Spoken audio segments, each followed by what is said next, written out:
Scientists have been studying seaweed in the Falklands for almost 200 years, in attempts to build up characteristics of the island's numerous shorelines. However, despite this time researching, there's still a lot of information that remains unknown, which is why a team of UK-based scientists are the latest to study the area, building on fieldwork they undertook in 2018 and 2019, led by seaweed expert Juliet Brodie. In our last trips, what was really amazing was that we found many new species that we think are undescribed, and maybe 40%. So that of about 300 species, that's a lot. So the Falkland Islands has a very, very rich flora. It's really a fantastic area to come and study seaweeds. From the samples that Juliet and her team have collected from sites around the Falklands, they're able to compare what seaweed species exist in the islands in relation to places like South America and South Georgia. This information then helps scientists monitor any rapid environmental changes in this part of the world. There's still a lot that we don't know about the seaweed biodiversity, and with new techniques that we have today, like DNA analysis, we can find out a lot more about the diversity. And then that helps us to monitor changes in the natural environment. So as long as we know what the species are, we can record in detail what's here at this time, which forms a kind of a baseline for monitoring change in natural ecosystems over time.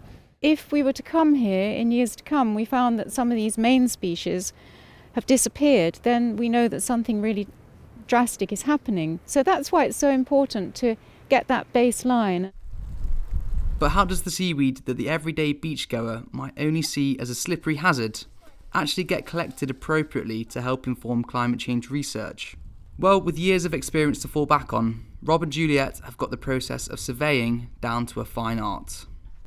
The seaweeds are zoned, and so you get different species in the different zones, and our aim is to really cover as much of the terrain as possible and try to pick up all the things that look different. And you start to look for little details like, say, perhaps teeth along the edge of the frond, or very subtle things in colour or shape or form.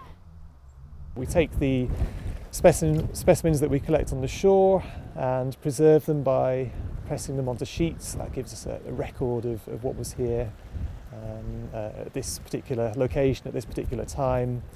And then those we can use for further research, for example, extracting DNA, which we can then analyse to look at the diversity in more detail and identify things. However, building an overall picture of seaweed diversity in an area is a long process, from collection to preservation and analysis of specimens, to then ultimately confirming the identity of new species. Therefore, whilst here, the team hopes to build the foundations for more local assistance.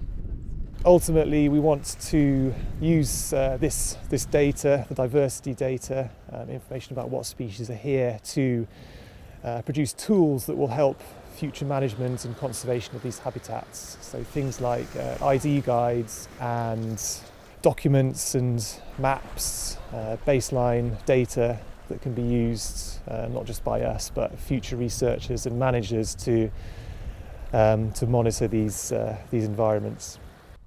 A large bulk of this year's work, though, will be taken up by extending the ongoing research to South Georgia, a first for the team. We'll be visiting South Georgia in a couple of weeks to do some marine survey work, including diving and collecting seaweeds to look at the very understudied biodiversity down there. We have built up a little bit of knowledge about what is down there, but really it's sort of almost hardly known. We're really in this amazing age of discovery. You know, this is probably one of the most exciting times to be a scientist and to be a seaweed scientist. You know, I feel like we're still exploring and it's still sort of pioneering in a way, and that makes it very, very exciting. Ultimately, the groundbreaking work undertaken over the next few months aims to protect vital seaweed habitats. And with key Falklands industries like fishing so obviously reliant on the health of the oceans, the results and subsequent actions will undoubtedly have far-reaching impacts.